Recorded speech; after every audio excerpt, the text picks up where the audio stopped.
안녕하십니까. 신인균의 국방TV 시큐리티 뉴스입니다. 자, 오늘도 아주 중요한 우리 안보 이야기 하도록 하겠습니다. 중국이 미국을 완전히 그냥 정찰을 훑으면서 했는데, 그렇게 해서 이 중국의 정찰 풍선이 F-22 전투기에게 격추되었죠. 이걸 가지고 지금 중국과 미국이 설전을 벌이고 있는 상황에서 미 국무부가 40개 국가를 모아서 그 외교관들에게 당신네들이 이렇게 정찰을 당했다라는 것을 알려줬는데 우리나라도 포함됩니다. 중국이 어떤 짓을 했는지 어떤 상황인지 한번 보도록 하겠고, 그리고 북한이 열병식 했습니다. 그 열병식의 의미, 어떤 무기가 나왔는지 이런 걸 간단하게 해설해 드리도록 하겠습니다. 자, 그리고 국군 포로로 끌려가셨다가 정말 어렵게 대한민국으로 돌아와서 그렇지만 아무런 대우도 받지 못하고 정말 안타깝게 돌아가신 분이 계십니다.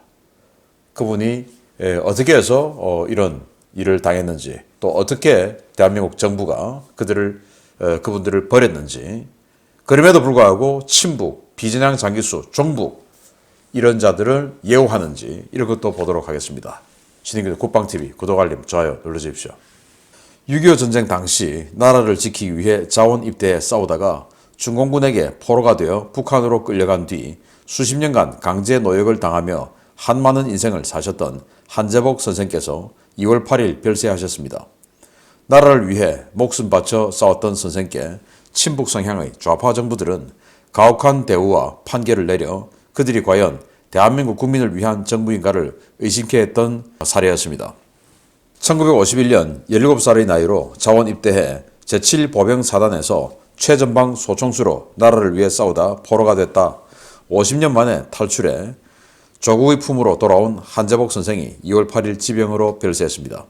한재복 선생은 전북 정읍 출신으로 1951년 4월 자원 입대해서 제7보병사단 5연대 수색소대에서 소총수로 싸웠는데요.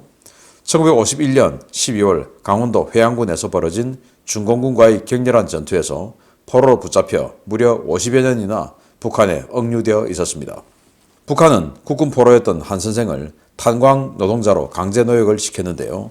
한 선생은 지난 2001년 8월 중국을 경유해 극적으로 탈출했지만 북한에 매달리며 굴종적인 대북 정책으로 일관하던 당시 김대중 정권은 한 선생에게 그 어떠한 보상이나 위로의 말도 건네지 않았습니다. 한 선생은 당시 정권이 비진양 장기수 63명을 화려한 환송식까지 해주며 북한으로 보내면서도 국군 포로에 대해서는 그 어떤 요구도 하지 않은 것을 분개해 귀한 국군 용사회를 조직하고 국군 포로 문제를 공론화하기 위해 남은 여생을 바쳤습니다. 한 선생은 김정은을 대상으로 강제 노역에 대한 손해배상 청구 소송을 냈고 국내 법원에서 승소 판결을 받았는데요. 이 판결을 근거로 북한 정부 자금을 맡아 관리하는 남북경제문화협력재단 일명 경문협을 상대로 추징금 청구 소송을 냈지만 지난해 1월 서울 동부지법에서 기각당했습니다. 당시 소송을 기각한 송승용 부장판사는 박근혜 정부 시절 양승태 대법원장을 상대로 손해배상을 청구하는 등 짙은 정치색을 보여온 우리법 연구회 출신 판사였는데요. 이 판사는 한 선생과 피해자들의 강제노역 피해를 원고들의 주장이라고 규정하고 북한은 비법인 사단으로 볼 수 없고 국내 저작권법상 저작권은 정부가 아닌 창작자에게 권리가 있다라는 황당한 주장을 펴며 한 선생의 소송을 기각했습니다. 결국 한 선생은 자신이 목숨 바쳐 지키려 했던 조국에게 50년간 버림받았고 목숨을 걸고 탈출해 돌아온 조국에서도 외면받으며 마지막 한을 풀지 못하고 세상을 떠야 했는데요. 국가를 위해 희생한 애국지사를 외면하고 국가와 국민, 체제를 위협한 범죄자들을 영웅시하는 대한민국, 한 선생에게 사죄하고 지금이라도 잘못된 것을 바로잡아야 하겠습니다. 네, 국군 포로 한재복 선생인데요. 전 이 용어도 우리 언론들이 한재복 씨 그래요.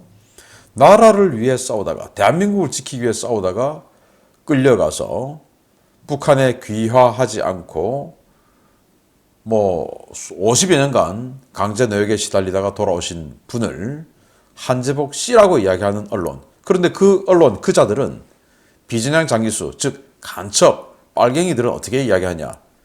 예를 들어서 무슨 옹, 무슨 선생, 무슨 님 이렇게 불러요. 이게 말이나 되는 소리입니까? 그래서 저는 끝까지 한재복 선생이라고 이렇게 호칭을 하고 있는데, 여러분들 정말 대한민국 언론 나쁜 자들 많습니다.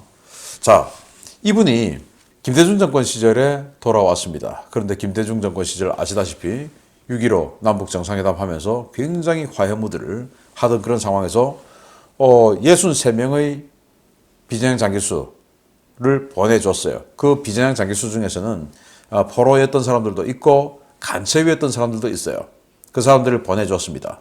아주 성대한 환송식을 해주면서 정상회담 하기 위해서였겠죠. 그런데 그러면은 우리가 63명 보내주니까 니들도 좀 보내줘라 라고 해야 되는 거 아닙니까? 그런데 정상회담 하는데 뭔가 마이너스 요인이 생길 것 같아서인지는 몰라도 국군포로 송환에 대해서 노력하지 않았죠. 자, 그래서 이제 이분들이 돌아왔습니다. 그래서 소송을 했어요. 소송을 했는데 북한 정부는 각각 2,100만 원 배상하라라고 문재인 정부의 법에서 판결을 내렸습니다. 2,100만 원 정말 어이없죠. 그런데 북한 정부가 2,100만 원 배상하라 하는데 북한 정부에 받을 길이 없으니까 보다가 경문협, 임종인의 경문협 아시죠?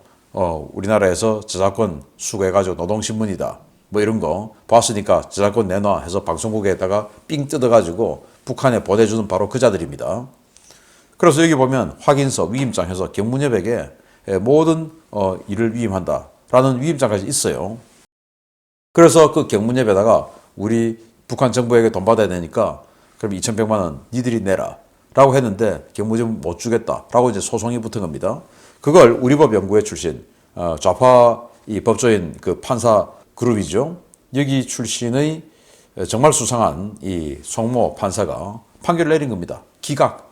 재판도 열지 않고 이거 이유 없다. 기각. 왜냐?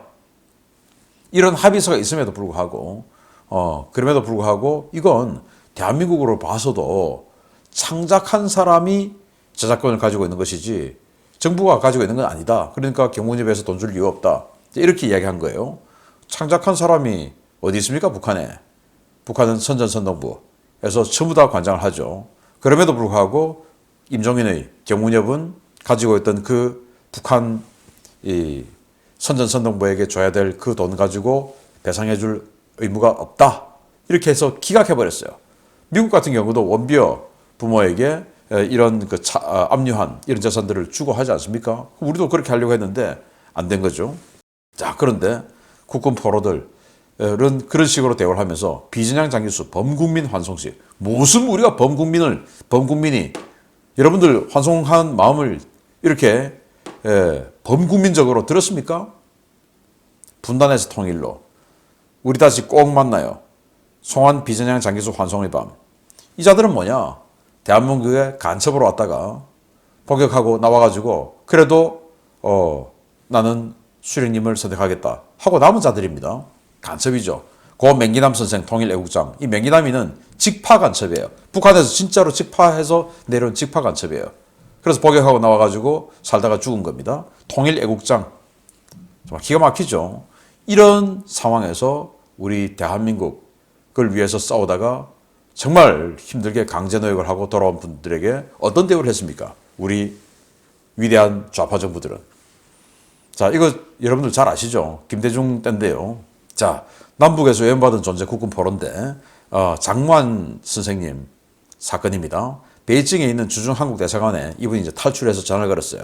무슨 일로 전화하셨죠? 대사관에서 장무환 선생이 나 국군 포로인데 한국 대사관 아닙니까?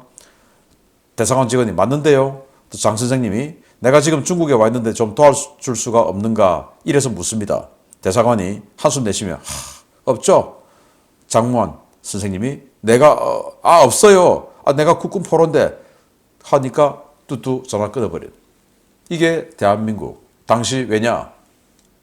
대통령이 김대중 대통령이었으니까 이런 거 아니겠습니까?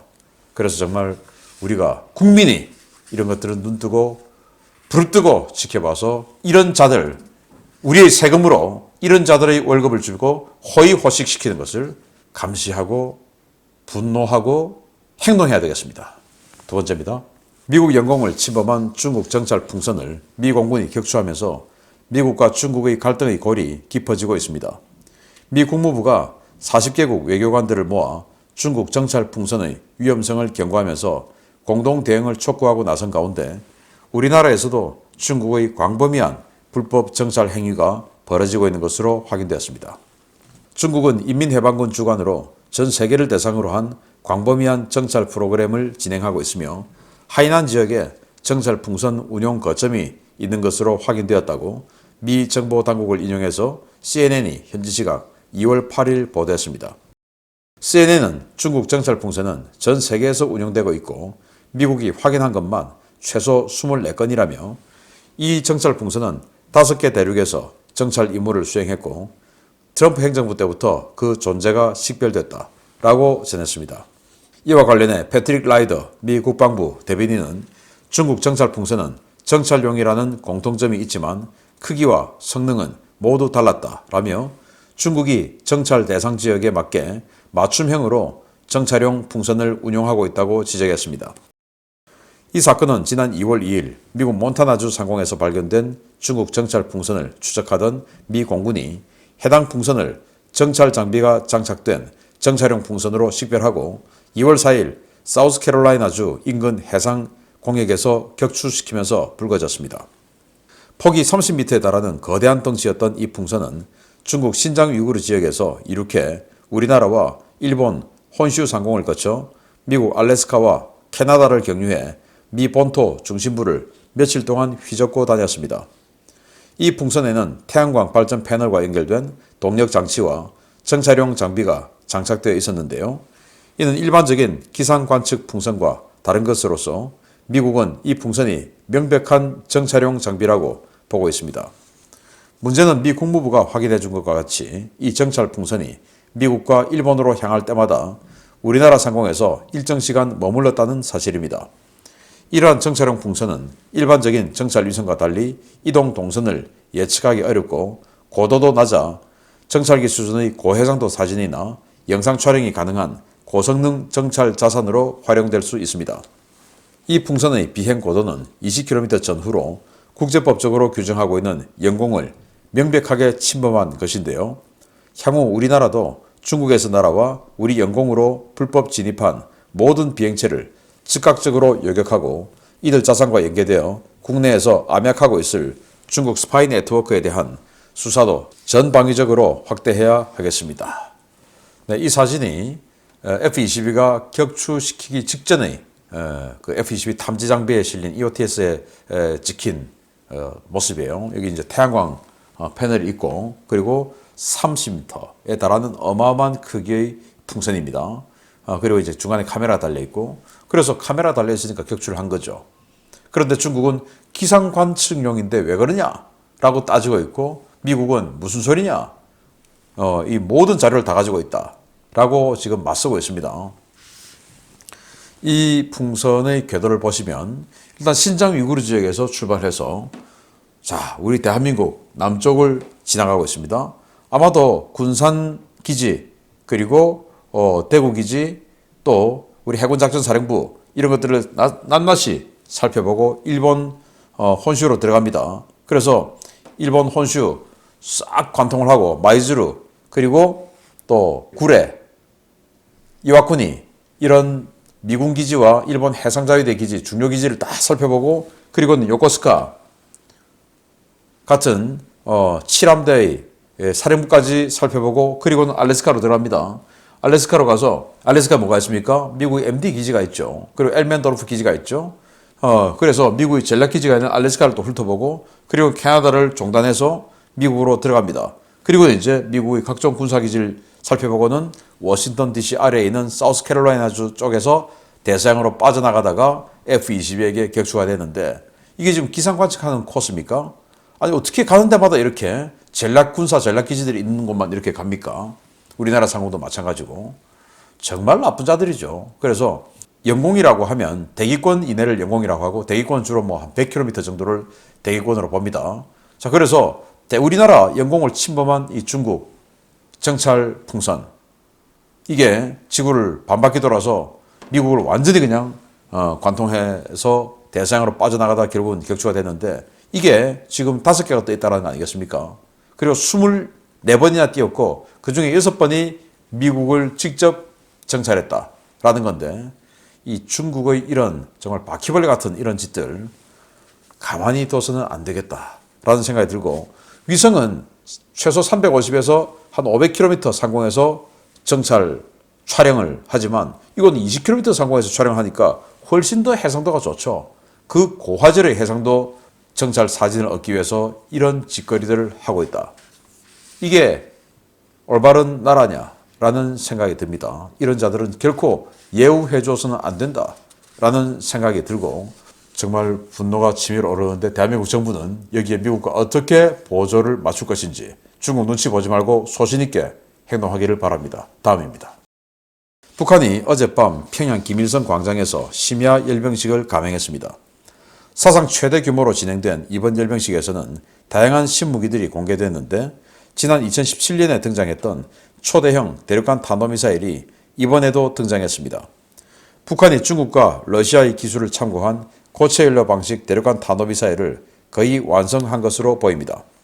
북한이 2월 8일 오후 10시 김일성 광장에서 대대적인 열병식을 감행했으며 해당 열병식에서 신형 고체연료 대륙간 탄도미사일로 추정되는 대형 미사일이 식별되었다고 미국 상업용 위성사진 제공업체 맥사 테크놀로지가 현지 시각 2월 8일 밝혔습니다. 맥사 측은 열병식이 진행되던 2월 8일 밤 자사의 SNS에 관련 사진을 급히 공유하면서 북한이 현지 시각으로 8일 오후 10시부터 열병식을 시작했다라고 전했습니다. 해당 사진에는 북한이 실전 배치를 선언한 사거리 15,000km급 액체연료 ICBM인 화성 17형 이동식 발사차량 6대 행렬에 이어 3대의 미상 ICBM 발사 차량이 발견됐는데요. 해당 ICBM은 지난 2017년 태양절 열병식 당시 등장한 제식명 미상의 신형 ICBM으로 식별되었습니다. 이 ICBM은 기존 북한 ICBM과는 달리 원통형 발사기 안에 탑재된 전혀 새로운 형상을 하고 있었는데요.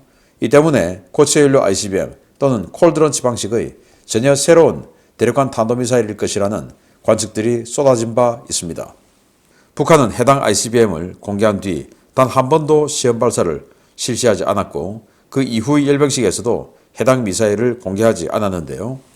이는 2017년 당시 공개됐던 ICBM은 모형이었고 지난 5년간 기술 개발을 통해 해당 미사일의 기술을 완성했다는 것으로 풀이될 수 있습니다. 실제로 북한은 지난 1월 말 2차례의 고체연료 발동기 실험을 성공적으로 수행했다고 밝혔는데요. 고체연료 엔진 지상 연소 실험을 실시하면 반드시 2에서 4개월 내에는 해당 엔진을 장착한 미사일을 시험 발사해온 전례를 볼 때 가까운 시일 내에 해당 미사일을 시험 발사할 것으로 예상됩니다. 현재 미국은 일본 가데나 기지와 하와이 히컴 기지에 RC-135S 코브라볼 탄도탄 정찰기를 동해상에 하워드 O 로렌젠 탄도탄 추적함을 배치해 북한의 ICBM 실거리 발사 실험 도발에 대비하고 있는데요. 고체연료 ICBM을 태평양 방향으로 실거리 또는 사거리 축소 형태로 발사할 경우 이는 미국의 레드라인을 넘는 것이어서 향후 미국의 대응이 주목됩니다. 17년에 이런 거 보여줘서 깜짝 놀랐습니다. 그런데 이게 한 번도 발사된 적은 없었죠. 그리고 이런 것도 보여줬습니다. 이제 두 가지 종류인데 이제 통 안에 들은 게 이건 일반 트럭하고 그냥 뭐 똑같이 생겼죠. 그래서 이 뒤에 보면 기립 장치가 있어서 이건 이제 기립을 하고 트럭은 빠져나오는 이런 식의 발사 차량이 아닌가라고 생각이 되고 이거 이제 바로 여기서 쏘는 이런 이동식 미사일 발사 차량으로 판단이 되는데 이제 이런 사진이 이제 맥사 테크놀로지가 공개를 했어요. 그러면서 이제 여기 미사일들이 이동하고 있는 모습을 보여주는데 ICBM을 이렇게 대량으로 보여주었다. 특히 이제 고체연료 ICBM이 나왔다. 이건 기습 공격으로 미국을 공격할 수 있다라는 능력을 과시한 것이고 그런데 아직은 한 번도 발사 성공을 하지 않았기 때문에 이 보여준 또 자랑한 이 미사일에 대한 시험 발사가 곧 있을 것이다. 그러면 이제 이게 바로 레드라인을 넘는 것이 되겠죠.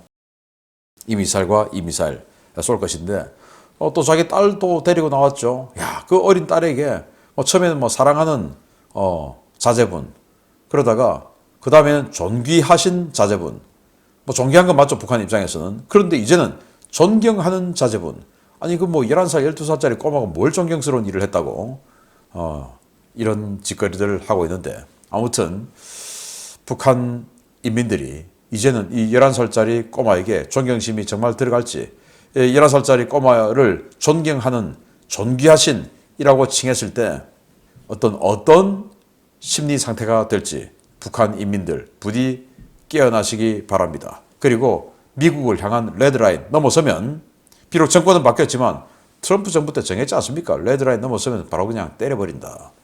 미국 바이든 정부 정신 똑바로 차리고 그런 짓거리 하면 때려버리기 바랍니다. 지금 이제 하워드 로렌전 같은 탄도탄 추적함 동해에 들어와 있으니까, 이 하워드 로렌전이 1월 26일부터 동해에 들어와서 작전하는 게 식별이 됐거든요.